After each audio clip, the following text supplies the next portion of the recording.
역시 그 아버지의 그 딸이네. 막노동하는 집안 딸이 며느리가 된다고?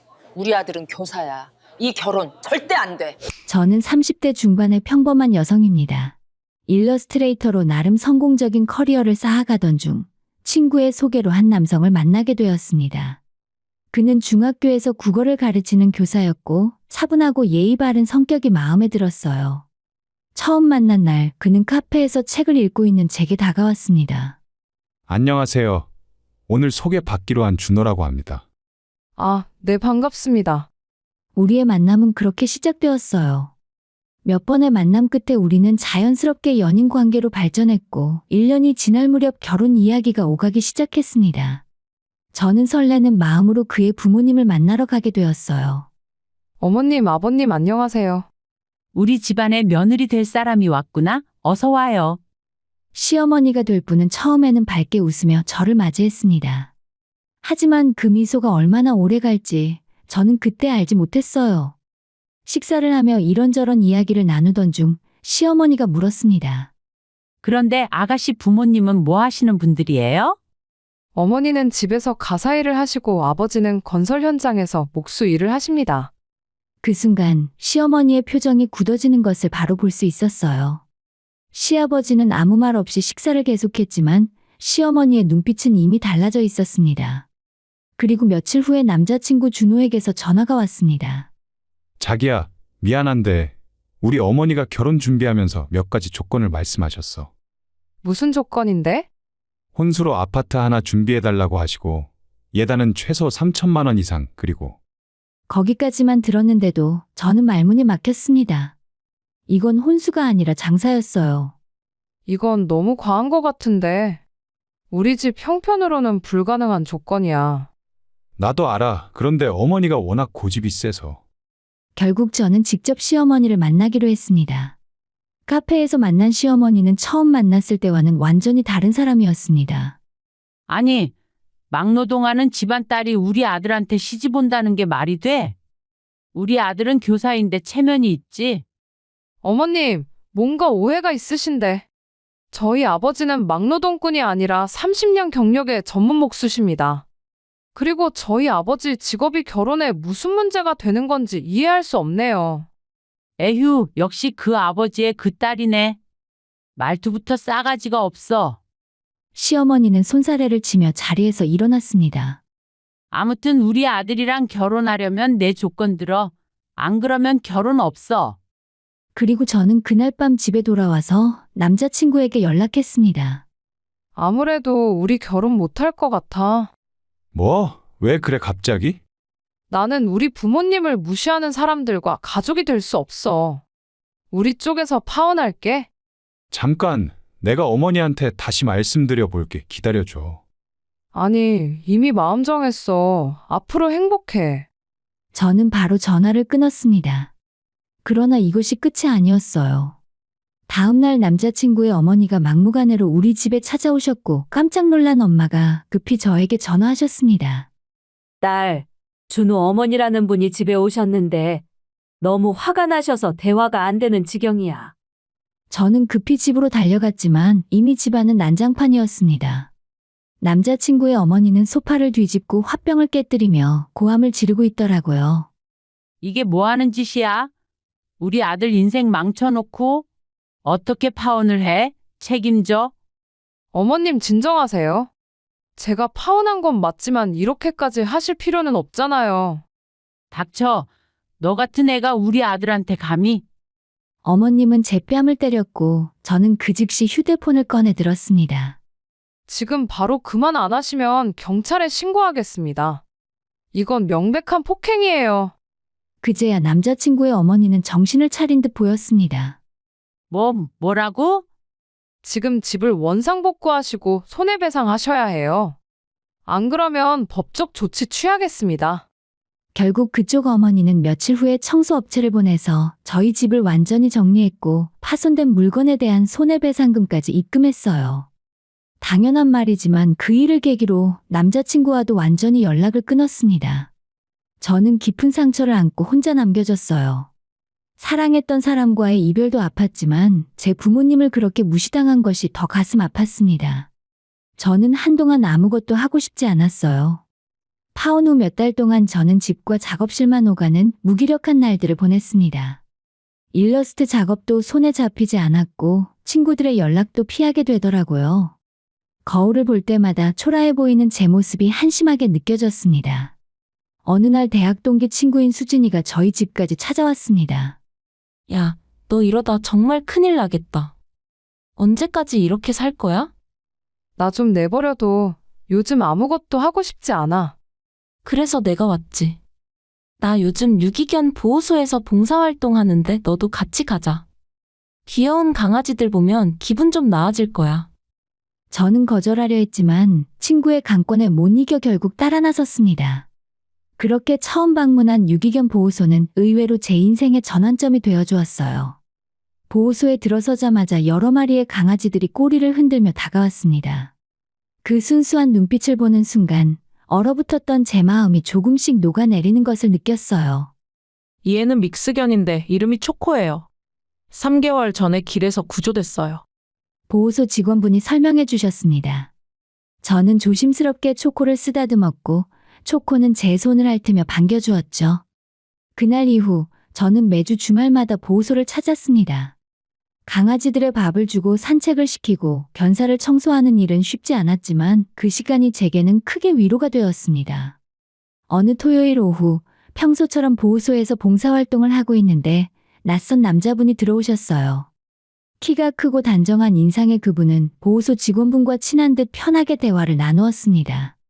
원장님, 오늘도 오셨네요. 네, 지난주에 봤던 불독이 궁금해서요. 상처 잘 아물었나 확인하러 왔어요. 원장님이라는 말에 저는 고개를 들었습니다. 처음에 그분은 수의사인가 보다 생각했어요. 아, 새로 오신다던 봉사자분이신가 봐요. 인사드릴게요. 전 이 근처 병원에서 일을 하고 있는 김민준이라고 합니다. 아, 안녕하세요. 저는 박지연이라고 합니다.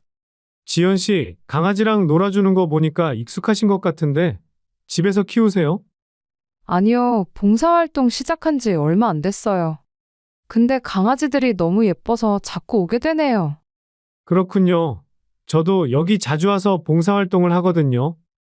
앞으로 자주 뵙겠네요. 그분의 미소가 따뜻했고 첫인상부터 편안하고 신뢰가 가는 느낌이었습니다. 그 후로 보호소에서 민준 씨를 자주 마주쳤어요. 처음에는 가벼운 인사만 나누던 사이였지만 시간이 지날수록 자연스럽게 대화를 나누게 되었습니다. 지연 씨는 무슨 일 하세요? 저는 일러스트레이터예요. 프리랜서로 일하고 있어요. 와, 멋진데요. 저도 그림 좋아하는데 혹시 작품 볼 수 있을까요? 저는 핸드폰으로 제 포트폴리오를 보여줬고 민준 씨는 진심으로 감탄했습니다. 정말 실력이 대단하시네요. 이 그림 스타일 정말 독특하고 따뜻해요. 감사합니다. 민준 씨는 병원 일을 하시면서 여기까지 봉사 오시는 거 쉽지 않으실 텐데 대단하세요. 아니에요. 제가 좋아서 하는 일인걸요. 사실 저희 병원이 여기서 좀 멀긴 한데 이 아이들 보면 그냥 발걸음이 향하게 되더라고요. 그렇게 몇 주가 지나고 민준 씨는 조심스럽게 제게 커피를 제안했습니다. 지연 씨, 봉사활동 끝나고 근처 카페에서 커피 한 잔 어때요? 제가 사겠습니다. 저는 잠시 망설였어요. 예전 남자친구와의 일 때문에 남자에게 경계심이 생긴 것도 사실이었습니다. 하지만 민준 씨의 진심 어린 눈빛을 보니 거절할 수가 없었어요. 네, 좋아요. 카페에서 우리는 서로의 이야기를 나눴습니다. 민준 씨는 서울에 손꼽히는 의과대학을 졸업하고 대학병원에서 레지던트를 마친 후에 부모님의 병원으로 돌아왔다고 했습니다. 사실 저희 아버지가 큰 병원 원장이세요. 그래서 제가 언젠가는 그 병원을 물려받아야 하는데 솔직히 부담스러울 때도 있어요. 그래도 좋은 집안에서 태어나신 거잖아요. 집안이 좋다고 다 행복한 건 아니에요. 저도 제 나름의 고민이 있거든요. 지연 씨는 어떠세요? 가족은 어떻게 되세요? 저는 잠시 망설이다가 솔직하게 말했습니다. 저는 아버지가 건설 현장에서 목수 일을 하시고 어머니는 가정주부세요. 그냥 평범한 가정이에요. 목수요? 정말 멋진 직업이신데요. 손재주가 정말 좋으셔야 하잖아요. 존경스러운 일이에요.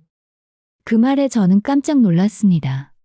예전 남자친구의 어머니는 우리 아버지를 막노동꾼이라고 무시했는데 이 사람은 존경스럽다고 말했습니다. 진심으로 하시는 말씀이세요? 당연하죠. 제 친구 중에 건축 설계하는 친구가 있는데 그 친구가 항상 하는 말이 좋은 목수를 만나면 건물이 달라진다고 하더라고요. 정말 전문 기술이잖아요. 그날 이후 저는 민준 씨를 다시 보게 되었고 조금씩 마음을 열기 시작했습니다. 그렇게 우리는 연인이 되었어요. 민준 씨는 데이트할 때도 항상 배려심이 넘쳤고 제 의견을 존중해 주었습니다. 과거의 상처가 무색할 만큼 따뜻한 사람이었습니다. 1년 정도 사귄 후에 민준 씨가 부모님께 저를 소개하고 싶다고 하더라고요. 지연아, 우리 부모님께 인사드리러 가자. 부모님도 너 보고 싶어 하셔. 저는 긴장되었습니다. 또다시 아버지 직업 때문에 무시당하는 건 아닐까 두려웠습니다. 혹시 부모님들께서 우리 아버지 직업 알고 계셔? 응, 다 말씀드렸어. 그런데 우리 아버지가 오히려 대단하다고 존경스럽다 하시더라. 걱정 마. 민준 씨의 부모님을 처음 뵙는 날, 저는 손에 땀이 날 정도로 긴장했습니다. 고급스러운 저택 앞에 서자 다리가 후들후들 떨렸거든요. 지연아, 괜찮아. 우리 부모님 정말 좋으신 분들이야. 너무 긴장하지 마. 민준 씨가 제 손을 꼭 잡아주었습니다. 현관문이 열리고 단아한 인상의 시어머니가 우리를 맞이했어요. 말은 많이 들었는데 실제로 보는 건 처음이네. 어서 와요. 안녕하세요, 어머님. 박지연이라고 합니다. 그래요. 민준이한테 이야기 많이 들었어요. 자, 어서 들어와요. 민준이 아빠도 기다리고 계세요. 거실로 들어서자 위험 있는 모습의 시아버지께서 신문을 내려놓으시며 일어나셨습니다. 오, 왔구나. 민준이가 그렇게 자랑하던 사람이 바로 너로구나. 안녕하세요, 아버님. 처음 뵙겠습니다. 편하게 앉아. 원래 우리 집 딸처럼 생각하고 편하게 있어. 식사 자리가 마련되었고 시어머니께서 정성껏 준비하신 음식들이 상에 가득했습니다. 지연 씨 아버님이 목수 일을 하신다며? 정말 대단한 일이지. 요즘 그런 장인 정신 가진 분들 찾기 힘든데.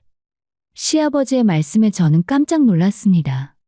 네, 아버지께서는 30년 넘게 목수 일을 하고 계십니다. 그럼 진짜 베테랑이시네. 예전에 우리 병원 리모델링 할 때도 좋은 목수분 찾느라 고생했는데 나중에 기회 되면 한번 소개해줘. 실력 있는 분들이 정말 귀하거든. 감사합니다. 저는 눈시울이 뜨거워졌어요. 이렇게 존중받는 느낌이 얼마만인지 모르겠습니다. 식사 후에 시어머니께서 저를 따로 부르시더라고요. 우리 민준이 잘 부탁해요. 저 아이가 겉으로는 의젓해 보여도 속은 여린 아이거든요. 제가 오히려 민준 씨한테 많이 배우고 있어요. 그리고 말이야, 혹시 과거에 안 좋은 일 있었다고 들었어요. 파혼도 당했다면서요? 생각지도 못한 소리에 저는 당황해서 말을 잇지 못했습니다. 놀라지 마요. 민준이한테 들었어요. 근데 말이야, 그건 지연 씨 잘못이 아니야. 오히려 그런 집안과 인연 안 된 게 다행이에요. 사람은 집안 배경이 아니라 인품으로 판단해야 하는 거니까. 어머님, 우리 며느리 삼고 싶어요. 지연 씨 같은 따뜻한 사람이면 충분해요. 그날 저는 집에 돌아와서 한참을 울었습니다. 기쁨의 눈물이었어요. 그리고 6개월 후 우리는 양가의 축복 속에 결혼식을 올렸습니다. 결혼식장은 화려했지만 제게 가장 감동적이었던 순간은 시아버지께서 우리 아버지와 악수하시며 나눈 대화였습니다. 사돈어른 따님 정말 잘 키우셨습니다. 우리 집안 며느리로 맞이하게 되어 영광입니다. 아이고, 제가 오히려 감사하죠. 좋은 집안에 시집 보내게 되어서. 집안이 무슨 소용입니까? 사람이 좋아야지. 사돈어른께서 평생 장인으로 일하시며 보여주신 성실함과 근면함, 그게 따님한테 다 배어 있더라고요. 아버지의 눈가가 촉촉해지는 것을 보았습니다. 평생 무시당하며 살아오셨을 아버지께서 이렇게 존중받는 모습을 보니 제 마음도 벅차올랐습니다. 결혼하고 1년이 조금 지났을 때 남편에게 뜻밖의 제안이 들어왔습니다. 나 미국에서 유학할 수 있는 기회가 생겼어. 존스 호킨스 병원에서 2년 과정인데 너도 같이 갈래? 미국? 그럼 나는 거기서 뭐해? 당연히 너도 공부하는 거지. 네가 항상 그림 공부 더 하고 싶다고 했잖아. 미국에 좋은 아트 스쿨 많아. 우리 같이 가서 공부하자. 시부모님도 적극 찬성하셨습니다. 지연아, 이 기회에 너도 실력 더 키워봐. 우리가 다 지원해 줄게. 걱정 말고 다녀와. 그렇게 저희 부부는 미국으로 떠났습니다. 민준 씨는 존스 홉킨스에서 심장외과 전문의 과정을 밟았고 저는 비주얼 아트 스쿨에서 일러스트레이션을 전공했어요. 유학 생활은 쉽지 않았습니다. 분명히 언어의 장벽도 있었고 문화 차이도 크더라고요. 하지만 남편과 함께여서 이겨낼 수 있었습니다. 유학 2년 차, 제 작품이 뉴욕의 어느 갤러리에서 전시될 기회가 생겼어요. 그리고 그 전시회에서 유명 출판사의 에디터가 저를 찾아왔습니다. 그 일을 계기로 저는 여러 출판사와 작업을 할 수 있게 되었고 제 이름이 조금씩 알려지기 시작했어요. 한국의 한 유명 잡지사에서 인터뷰 요청이 들어왔고 제 작품이 기사로 실리기도 했습니다. 유학을 마치고 한국으로 돌아온 후 남편은 시아버지의 병원의 부원장으로 부임했어요. 저도 유학 중 쌓은 경력을 바탕으로 활발하게 활동했습니다. 대기업 광고 일러스트 작업도 맡았고 유명 작가들의 책 표지 작업도 할 수 있었죠. SNS 팔로워도 10만 명을 넘어섰고 개인 전시회도 여러 번 열었습니다. 작가님, 이번 전시회 정말 성공적이었어요? 작품도 거의 다 팔렸어요. 갤러리 디렉터의 말에 저는 믿기지 않았습니다. 불과 몇 년 전만 해도 파혼의 상처로 아무것도 하지 못했던 제가 이렇게 성공한 작가가 될 줄은 꿈에도 몰랐으니까요. 어느 날 남편이 퇴근하며 말했습니다. 내일 시간 있어? 병원에 같이 가자. 아버지가 한번 병원에 놀러 오래. 그래, 좋아. 당신 일하는 곳 궁금했어.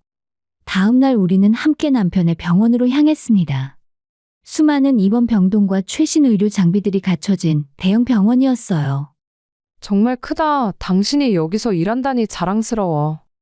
우리 아버지가 평생 일궈오신 거야. 나도 이제는 이 병원을 지키고 발전시켜야 할 책임이 있어. 우리는 병원 로비를 지나서 엘리베이터를 탔습니다. 그런데 바로 그 순간 운명처럼 엘리베이터 문이 열리며 저는 믿을 수 없는 사람과 마주쳤어요. 바로 전 남자친구의 어머니였습니다. 엘리베이터 문이 열리는 순간 저는 그 얼굴을 알아봤습니다. 몇 년이 지났지만 절대 잊을 수 없는 얼굴이었으니까요. 그리고 그녀도 저를 알아본 듯 눈을 크게 떴습니다. 하지만 놀라움은 잠시 곧 비웃는 표정으로 바뀌었습니다. 어머, 이게 누구야? 안녕하세요. 저는 최대한 담담하게 인사했습니다. 옆에 있던 남편도 이상한 낌새를 눈치채고 저를 바라봤습니다. 지연아, 아는 분이야? 대답하기도 전에 전 남자친구의 어머니가 끼어들었습니다. 아는 사이죠? 우리 아들하고 결혼하려다가 파혼한 사이잖아요. 그때 생각나네.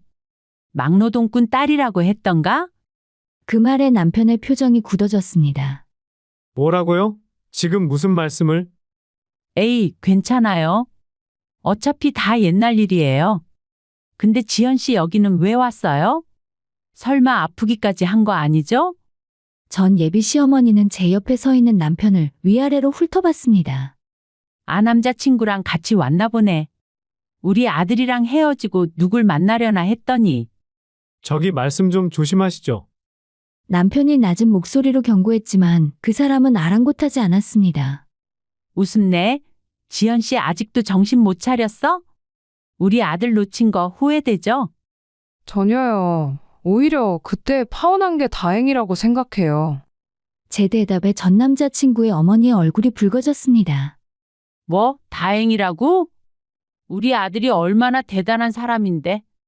그때 파혼하고 지금은 의사랑 결혼해서 잘 살고 있어. 바로 그때 젊은 여성이 다가왔습니다.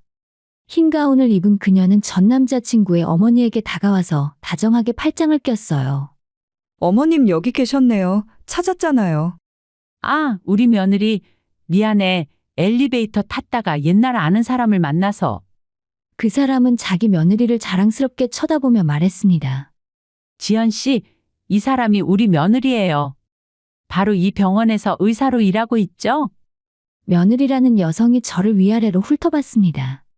그녀의 눈빛에는 오만함이 가득했어요. 그러다가 제 옆에 있는 남편의 얼굴을 보더니 표정이 굳었습니다. 바로 그때였어요. 민준아, 거기서 뭐하니? 지연이도 왔구나.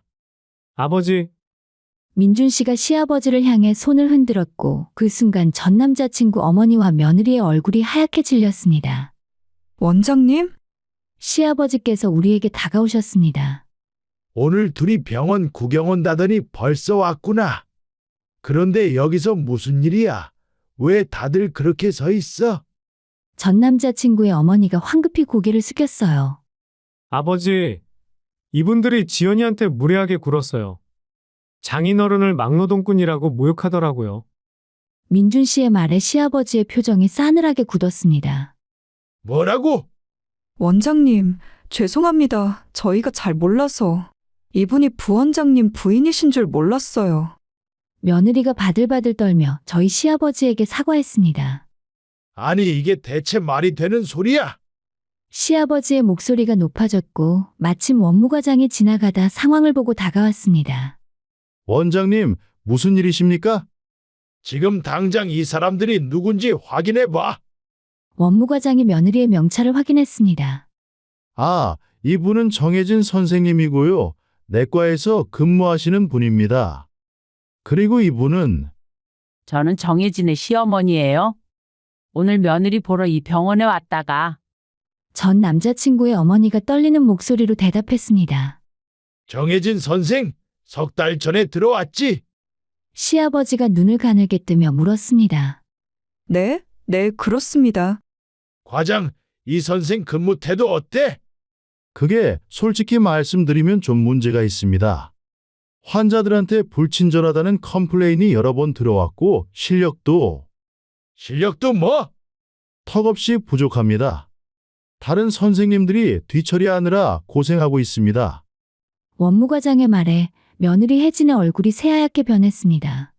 원장님, 저는 잠깐, 정 선생은 가만히 있게. 그리고 과장은 지금까지 정 선생 근무 기록 다 검토해서 보고서 올려. 알겠습니다, 원장님. 그러자 전 남자친구의 어머니가 바닥에 무릎을 꿇었습니다.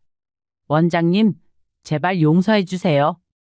제가 정신이 없어서 며느리는 잘못이 없어요. 다 제 잘못이에요.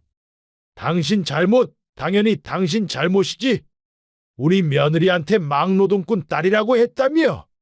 사람을 직업으로 판단하는 당신 같은 사람이 이 병원에 발을 들여놓는 것 자체가 모욕이야. 시아버지의 단호한 목소리에 복도가 조용해졌고 지나가던 사람들이 멈춰서서 상황을 지켜봤습니다. 상황이 불리하게 돌아가자 그녀가 제 발을 붙잡았어요. 지연 씨, 아니 부원장님 사모님, 제발 용서해 주세요. 제가 잘못했어요. 제 며느리만은 살려주세요. 저는 그녀의 손을 뿌리쳤어요. 아주머님, 기억나세요? 몇 년 전에 우리 집에 찾아와서 난동 부리고 폭력 휘두르셨던 거요. 그때 제가 뭐라고 했죠? 다시는 만나지 말자고 했잖아요. 제 말에 아무런 대답도 하지 못하고 고개를 떨구고 있었습니다. 그리고 말이죠. 저는 막노동꾼이라는 표현 정말 듣기 싫어요. 우리 아버지는 30년 경력의 전문 목수세요. 당신 같은 사람한테 무시당할 이유가 전혀 없어요. 원무과장이 정혜진의 인사 파일을 가져왔습니다. 시아버지께서 파일을 펼쳐보시더니 미간을 찌푸렸습니다. 이게 뭐야? 이력서부터 허술하네. 의과대학 성적도 하위권이고 인턴과 레지던트 과정도 겨우겨우 통과했네. 원장님, 사실 정 선생은 실력보다는 인맥으로 들어온 케이스입니다. 인맥? 누구 인맥? 내과 김 과장이 추천했습니다. 김 과장 대학 선배 딸이라고 해서요. 시아버지의 표정이 더욱 굳어졌습니다. 내과 김 과장 지금 어디 있어? 회진 중일 겁니다. 당장 불러? 몇 분 후에 50대 중반의 내과 과장이 헐레벌떡 저희 앞으로 달려왔습니다. 원장님 부르셨습니까? 김 과장, 정혜진 선생을 자네가 추천했지? 네, 그게. 이 사람 실력이 어떤지 알고 추천한 거야. 김 과장은 말을 잇지 못했습니다. 과장, 솔직하게 말해봐. 이 사람 실력 어때? 솔직히 말씀드리면 아직 좀 부족합니다. 하지만 선배가 간곡히 부탁해서. 그래서 우리 병원을 인맥 장사하는 곳으로 만든 거야. 실력 없는 의사 한 명 때문에 환자들이 얼마나 위험에 처할 수 있는지 알아? 시아버지의 목소리가 복도에 울려 퍼졌습니다. 원무과장, 정혜진 선생 관련 컴플레인 기록 다 가져와. 네, 원장님. 잠시 후 원무과장이 두꺼운 파일을 들고 왔습니다. 원장님, 여기 있습니다. 지난 3개월간 정 선생에 대한 컴플레인이 총 27건입니다. 27건? 겨우 석 달에? 시아버지께서 파일을 넘기며 읽기 시작하셨습니다. 환자에게 반말, 진단 오류로 인한 재검사 3건, 처방 실수 2건, 수간호사와의 마찰. 이게 대체 뭐야? 이건 의사가 아니라 완전 사고뭉치잖아. 정혜진이 떨리는 목소리로 변명했습니다. 원장님, 그건 다 오해예요. 제가 일이 바빠서. 바빠서? 바쁘다고 환자 진단을 잘못해도 된다는 거야. 남편이 그 파일을 넘겨보더니 한 페이지에서 멈췄습니다. 아버지 이거 보세요. 지난달에 당뇨병 환자한테 혈압약을 처방했네요. 다행히 약사가 확인해서 사고를 막았다고. 뭐? 시아버지의 얼굴이 붉어졌습니다. 정혜진 선생, 당신 의사 맞아? 당뇨병 환자한테 혈압약을? 이건 초보적인 실수도 아니고 완전히 무능한 거잖아. 죄송합니다. 그때 제가 정신이 없어서. 정신이 없어? 의사가 정신없다는 핑계로 환자 생명을 위험에 빠뜨려도 된다고 생각해. 원무과장이 또 다른 서류를 꺼냈습니다. 원장님, 그리고 이전 병원에서도 문제가 있었다는 기록이 있습니다. 이전 병원? 네, 정 선생이 레지던트 과정을 마치고 첫 직장으로 간 병원에서 6개월 만에 해고당했습니다. 이유는 환자와의 마찰, 동료 의사들과의 불화, 그리고 원무과장이 잠시 말을 멈췄습니다. 그리고 뭐? 의료 사고가 있었습니다. 다행히 큰 문제로 번지진 않았지만 병원 측에서 조용히 해고 처리했다고 합니다. 의료 사고? 시아버지의 목소리가 떨렸습니다. 네, 정확한 내용은 비공개 처리되었지만 환자 차트를 잘못 읽어서 수술 전 처방을 잘못 내렸다고 합니다. 옆에서 그 말을 들은 정혜진의 얼굴이 흑빛으로 변했습니다. 그건 제 잘못이 아니었어요. 차트가 헷갈리게 되어 있어서. 정 선생 조용히 해. 시아버지께서 소리쳤습니다. 의사가 차트를 헷갈린다고? 그게 변명이 돼? 당신은 의사 자격이 없어? 김 과장도 식은땀을 흘리며 고개를 숙였습니다. 원장님, 제가 잘못 판단했습니다. 선배의 부탁을 거절하지 못해서. 당신도 책임져야지. 이런 사람을 추천한 것도 문제지만 3개월 동안 27건의 컴플레인이 올라왔는데 왜 나한테 보고를 안 했어? 죄송합니다, 원장님. 김 과장, 당신도 당분간 직위 해제야. 반성문 제출하고 징계위원회 회부할 거니까 알아서 해. 남편도 정혜진을 똑바로 쳐다봤습니다. 정혜진 선생, 당신 같은 사람 때문에 진짜 실력 있는 의사들이 피해봐요. 백으로 들어와서 환자들 생명 가지고 장난치고 동료들한테 피해주고 이게 의사가 할 짓이에요? 부원장님. 오늘부로 모든 업무 중지하고 처분을 기다리세요. 당신 같은 사람은 환자들한테 위험해요. 시아버지께서 병원 보안 요원들을 불렀습니다. 이 두 사람 병원 밖으로 모셔드려. 그리고 앞으로 정 선생도 병원 출입금지 시키게. 보안 요원들이 다가오자 전 남친의 어머니가 비명을 질렀습니다. 안 돼요. 이럴 수 없어요. 우리 며느리는 의사라고요. 정혜진과 그 아주머니는 보안 요원들에게 이끌려 병원을 떠났습니다. 복도는 다시 조용해졌고 구경하던 사람들도 하나둘 흩어졌어요. 그날 저녁 집으로 돌아온 저는 남편에게 물었습니다. 여보, 혹시 정혜진 선생 앞으로 어떻게 될까? 글쎄, 우리 병원에서 해고된 건 확실하고 아마 다른 병원에서도 쉽게 받아주지 않을 거야. 의료계가 좁거든. 소문 금방 퍼져. 그 사람도 불쌍하긴 하네. 불쌍해? 지연아, 그 사람은 환자들 생명을 위험에 빠뜨렸어. 동정할 가치도 없어. 그렇게 사건이 처리가 되고 몇 달 후, 제 대학 친구 수진이가 카페에서 만나자고 했습니다. 지연아, 너 예전에 준호 소식 들었어? 준호? 아니, 무슨 일인데? 이혼했대. 그 의사 며느리랑. 며느리가 병원에서 잘리고 나서 개인 병원 차렸는데 실력 없고 불친절하다 소문 나가지고 폐업 직전이라더라. 그래서 스트레스 받아서 집에서 맨날 싸우다가 결국 이혼했대. 저는 아무 말도 하지 않았습니다. 그리고 준호가 부모님하고도 연락 끊었대. 자기 인생 망친 건 다 엄마 때문이라면서? 너는 정말 잘 빠져나온 거야. 그 집안이랑 결혼했으면 지금쯤 어떻게 됐을지 몰라? 집으로 돌아온 저는 남편에게 그 이야기를 했습니다. 여보, 정혜진 씨가 이혼했대. 그래, 뭐 그럴 줄 알았어. 실력 없는 사람이 오만하면 결국 무너지게 돼 있는 법이지. 근데 이제 와서 생각하면 좀 안쓰럽기도 해. 동정할 필요 없어. 그 사람들은 자기가 뿌린 대로 거둔 거야. 남편의 말이 맞았습니다. 그 주말에 시댁에 저녁 식사를 하러 갔더니 시어머니께서 정성껏 준비하신 음식들이 상에 가득했습니다. 요즘 일은 잘 되니? 네, 다음 달에 개인 전시회 또 열어요. 우리 며느리 정말 자랑스러워. 그렇지, 여보? 시아버지께서 웃으며 고개를 끄덕이셨습니다. 식사가 끝나고 남편과 함께 집으로 돌아오는 길에 저는 창밖을 바라봤습니다. 밤하늘에 별이 총총히 빛나고 있었어요. 몇 년 전 막노동꾼의 딸이라며 무시당하고 파혼당했던 저였고 그때는 세상이 무너지는 것 같았습니다. 하지만 지금 돌이켜보니 그 일이 오히려 축복이었어요. 만약 그때 결혼했다면 저는 평생 무시당하며 살았을 겁니다. 하지만 파혼 덕분에 진짜 저를 사랑하고 존중해주는 사람을 만날 수 있었죠. 전 예비 시어머니는 욕심 때문에 아들의 인생을 망쳤고 결국 자신도 불행해졌습니다. 반면 저는 따뜻한 가족, 사랑하는 남편, 그리고 제가 좋아하는 일까지 모두 얻었어요. 인생은 정말 알 수 없는 것 같습니다. 당시에는 불행이라고 생각했던 일이 나중에는 최고의 행운이 될 수 있으니까요. 저는 이제 과거를 완전히 내려놓았습니다. 그리고 현재의 행복에 감사하며 앞으로 다가올 더 아름다운 미래를 기대할 수 있어요. 결국 사람을 판단하는 건 직업이나 집안 배경이 아니라 그 사람의 마음과 인품이라는 것을 저는 배웠습니다.